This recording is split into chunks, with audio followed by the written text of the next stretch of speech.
Ouça agora a palavra do pastor. Uma mensagem que pode mudar a sua vida. Meus irmãos, o texto de Colossenses, capítulo 13, verso de número 12 e 13, diz assim: revesti-vos, pois, como eleito de Deus, santos e amados, de entranhas de misericórdia, de benignidade, humildade, mansidão e longanimidade, suportando-vos uns aos outros e perdoando-vos uns aos outros. E se alguém tiver queixa contra o outro, assim como Cristo vos perdoou, assim fazeis vós também. O tema dessa mensagem é esse: a resposta é o amor.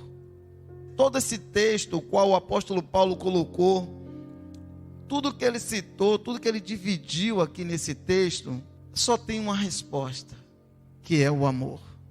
Não existe como você suportar o outro se você não ama. Não existe como você perdoar o outro se você não consegue amá-lo. Não existe você ser misericordioso se você não tem amor em vosso coração. É por isso que quem serve a Cristo e quer saber se realmente está vivendo esta novidade de servir a Cristo, precisa se perguntar: eu já aprendi a amar? Porque quando Cristo entra em nossa vida, a primeira coisa que nós sentimos é esse amor. O amor pelas vidas, o amor pelo próximo, o amor por Deus, o amor pelo cuidado. Assim como nos ensinou o Senhor Jesus Cristo, não só com palavras, mas com atitude, de ensinar os discípulos a importância de praticar e fazê-lo. Não só ouvintes, mas praticantes da palavra. No texto de Mateus, capítulo 18, no versículo 21, 22, o Senhor ouve uma indagação, uma pergunta do seu discípulo.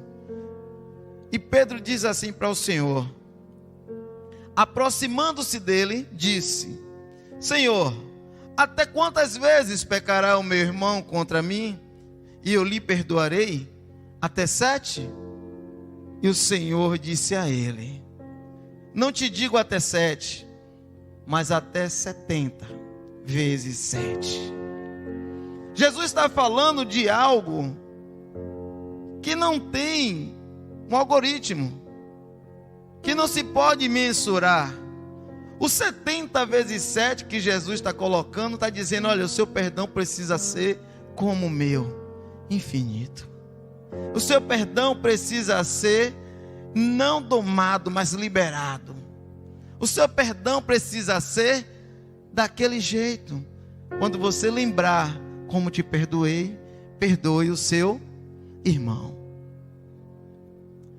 Jesus está remetendo as pessoas e os seus discípulos ali naquele momento a entender a importância do perdão. A chave para perdoarmos uns aos outros é quando nós nos lembramos de quanto somos perdoados por Deus. A forma que Deus nos trata, nós falhamos tanto, irmãos. A Bíblia diz que não tem pecado, e quem diz que não tem é mentiroso. Então nós pecamos todo dia, nós erramos, nós falhamos, machucamos as pessoas sem perceber. Às vezes o pastor entra aqui mesmo, eu já entrei várias vezes e passei tão lotado para falar com o pastor aqui à frente, para deixar uma mensagem, para trazer um recado, e não cumprimentei algum irmão, o irmão ficou triste. Mas glória a Deus, porque era servo de Deus e me falou, não guardou, e eu abracei e ficamos em paz. Isso é Deus operando no meio do seu povo. Isso é o Espírito Santo de Deus mostrando a igreja e curando ela cada dia. É necessário que possamos deixar Ele trabalhar, irmãos. Você considera difícil perdoar alguém que lhe prejudicou, mesmo sabendo que Deus o perdoou por tantas transgressões? Às vezes é um pouquinho só que nós somos injuriados, judiados. Mas quando nós olhamos para Cristo, nós vemos que não é nada. na cruz ele disse: perdoa, meu Pai, porque eles não sabem o que fazem. Mas nós dizemos: eu? Perdoar? Você é maluco, me ofendeu muito, me feriu muito, e você acha que é muito. Termina que você fica com aquela bola de ferro na perna, presa, onde você vai, ela vai junto. E isso traz, irmãos, enfermidades, isso traz dores, isso traz insônia e várias outras coisas. Quando você não consegue tirar essa carga sobre os seus lombos, certamente você está enfermo espiritualmente.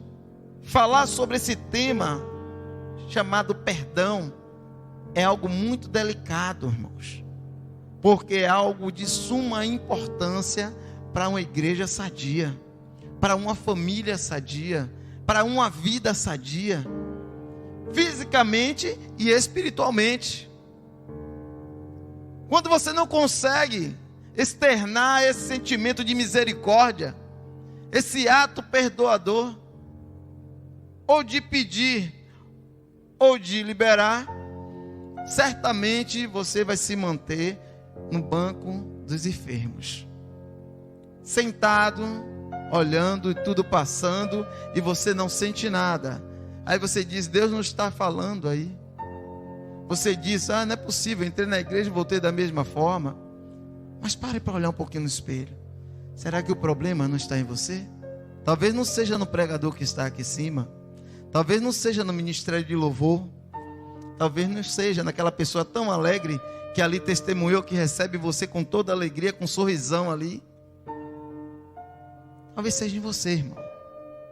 E nós precisamos abrir nossos olhos para isso.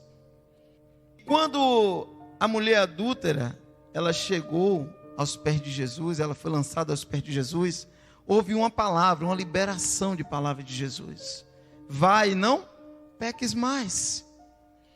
O homem do tanque, Jesus disse: olha, vai e não peques mais, para que algo pior não lhe aconteça.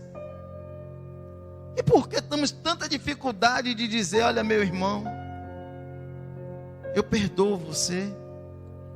Por que somos tão duros com nós mesmos?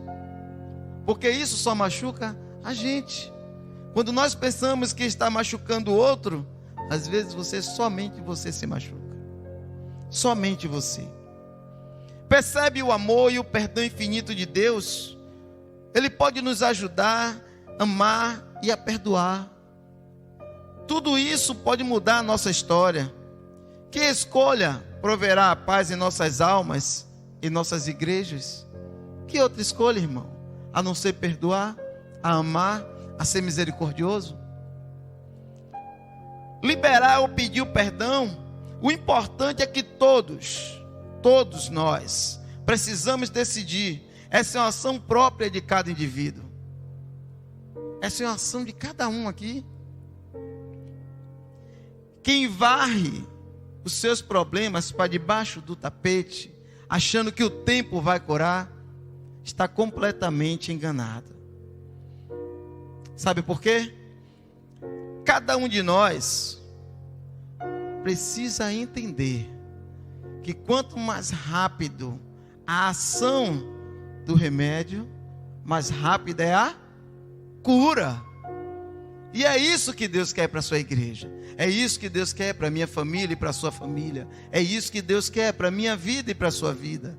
É que a administração do remédio seja logo, breve. Porque muitos ficam de uma forma que não conseguem nem administrar mais o remédio. E terminam morrendo espiritualmente. A história que vamos compartilhar hoje, ela tem uma grande lição do exercício do perdão e dos seus benefícios, para que a nossa alegria seja plena em Cristo Jesus, o nosso Senhor. Vamos ler o capítulo de Gênesis, de número 37, a partir do verso 1. E diz assim: Jacó habitou na terra das peregrinações de seu pai, na terra de Canaã. Essas são as gerações de Jacó.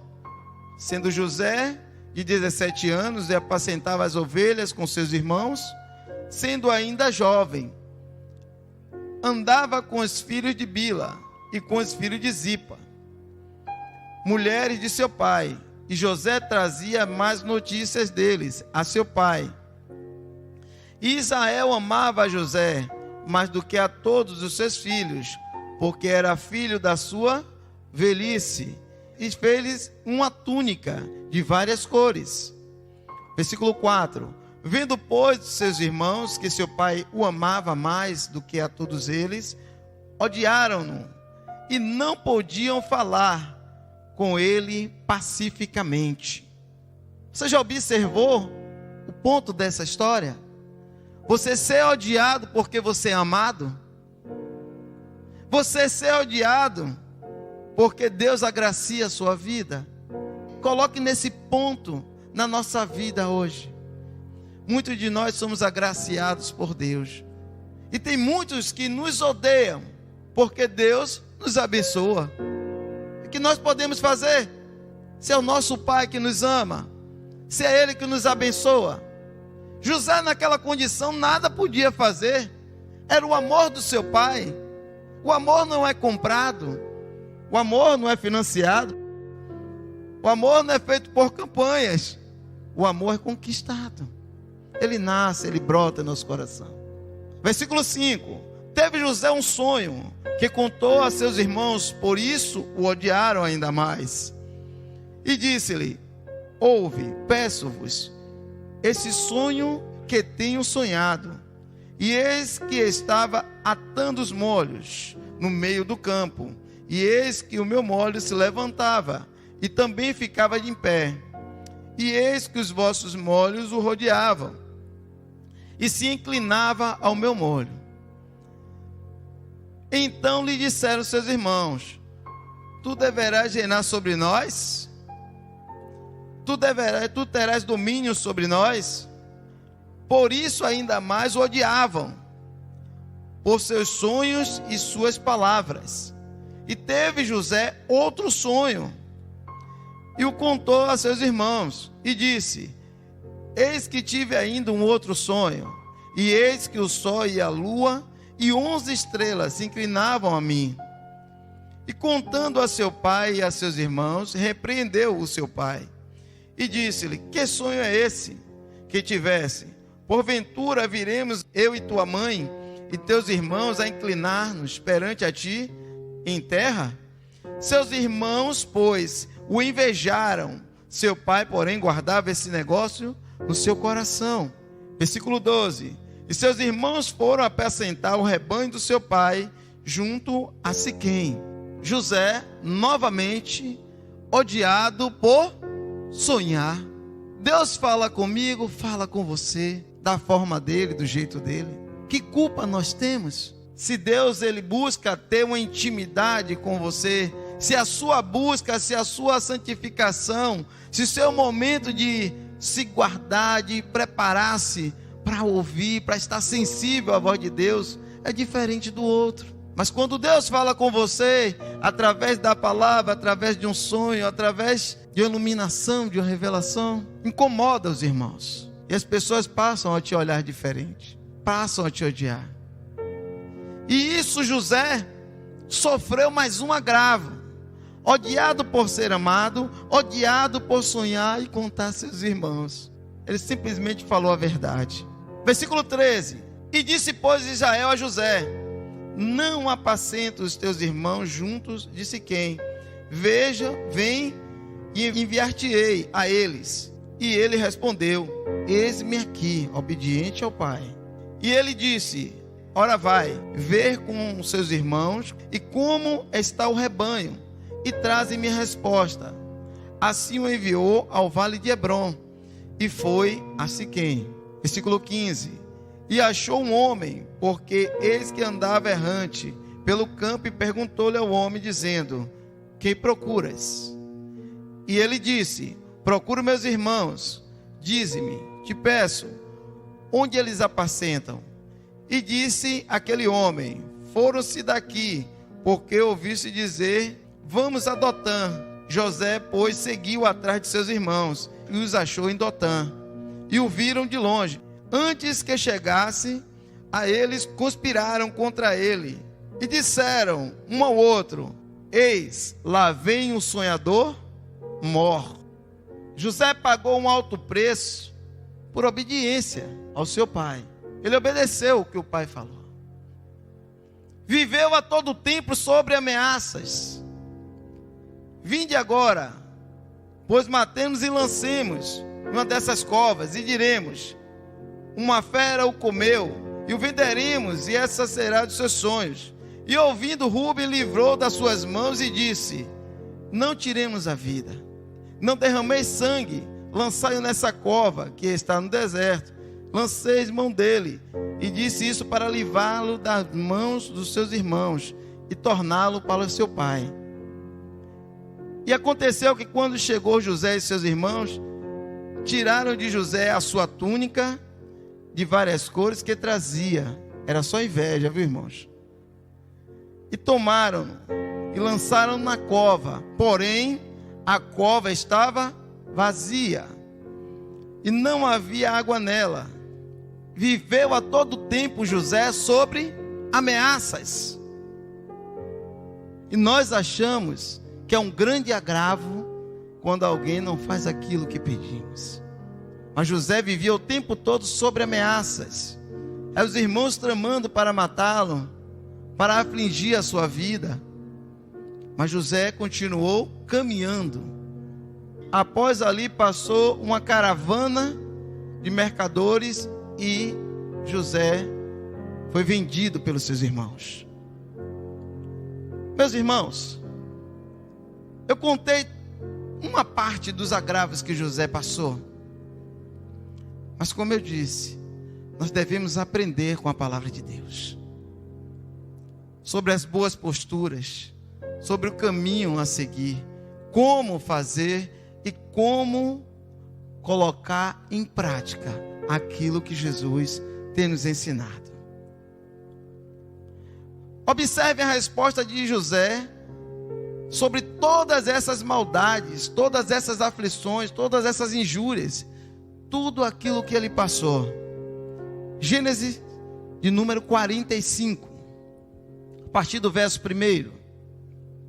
E disse assim: então José não podia conter diante de todos que estavam ali com ele, e clamou: fazei sair daqui todo homem. E ninguém ficou com ele, quando José se deu a conhecer a seus irmãos. Isso, José já estava lá no Egito. Lembra-se que ele foi vendido? Ele parou lá, na casa de Faraó, trabalhando para Potifar, aonde José foi lapidado. Mas com o tempo José foi o quê? Exaltado por Deus, porque ele passou por todas as aflições sem carregar o rancor e nem a mágoa em seu coração. Deus conhecia o coração de José. Era o trabalhar de Deus na vida dele. E levantou a sua voz com choro, de maneira que os egípcios o ouviram, e a casa de Faraó o ouviu. E disse José a seus irmãos: eu sou José, vive meu pai ainda? Os seus irmãos não puderam responder, porque estavam pasmados diante da sua face. E disse-lhe José a seus irmãos: peço-vos, chegai-vos a mim. Chegaram-se então, e disse ele: eu sou José, vosso irmão, a quem vendestes para o Egito. Agora, pois, não vos entristeças, não vos pense aos vossos olhos por me haverdes ter vendido para cá, porque para a conservação da vida Deus me enviou adiante de vós. Porque houve 2 anos de fome no meio da terra, e ainda resta 5 anos em que não haverá lavoura. José entendeu o agir de Deus na vida dele e não imputou a culpa sobre os seus irmãos. Ele entendeu que Deus havia preparado todos os caminhos, e tudo aquilo que ele passou ele não lançou na face dos seus irmãos, mas muito pelo contrário. José glorificou a Deus através da tua atitude de misericórdia, de amor, de perdão com seus irmãos. Pelo que Deus me enviou adiante de vós para conservar a vossa sucessão na terra, seguindo aí, para guardai-vos em vida por um grande livramento. Assim não foste vós que me enviaste para cá, senão Deus, que me tem posto por pai de Faraó, e por senhor de toda a sua casa, e como regente de toda a terra do Egito. Apressai-vos, subi a meu pai, e dizei-lhe: assim tenho dito, o teu filho José, Deus me tem posto de senhor de toda a terra do Egito. Desce a mim e não demores. Ele manda buscar o pai dele. Ele não está nem preocupado com tudo que passou. Ele está feliz porque ele reencontrou a sua família. Que sentimento maravilhoso de José. Descendo mais um pouco, José fala assim: e fazei a meu pai de toda a minha glória no Egito, e de tudo que tens visto, e apressai-vos em fazer descer meu pai para cá. E lançou-se ao pescoço de Benjamim, seu irmão, e chorou, e beijou a todos os seus irmãos, e chorou sobre eles. Depois seus irmãos falaram com ele. Meu Deus, que lição. Às vezes você está aí, irmãos, mas o seu irmão, às vezes mãe e pai, tios, que você já não vê há um tempo, você diz assim: eu não quero conta com essa parte da família. Mas todo mundo sabe que você é cristão. Todo mundo sabe que você é servo de Jesus. Mas eles querem ver: cadê esse Jesus na sua vida? Cadê esse Jesus que transformou você? O que é que esse Jesus tem para me oferecer? Se ele não vê a diferença em mim e em você, irmãos, ele não vem para aqui não. Ele não vai para lá. Sabe por quê? A minha atitude e a sua pode retardar a atitude dos outros. Se nós não nos mostrarmos como José fez, perdoando, abraçando, pranteando sobre seus irmãos, mostrando o verdadeiro amor. Sem amor não tem condições de haver perdão, irmãos. Sem amor nada pode mudar. É por isso que Deus de tal maneira nos amou, que entregou o seu Filho. É por isso, irmãos, que muitos, por amor a esse evangelho, morreram, para que esta palavra chegasse às nossas vidas.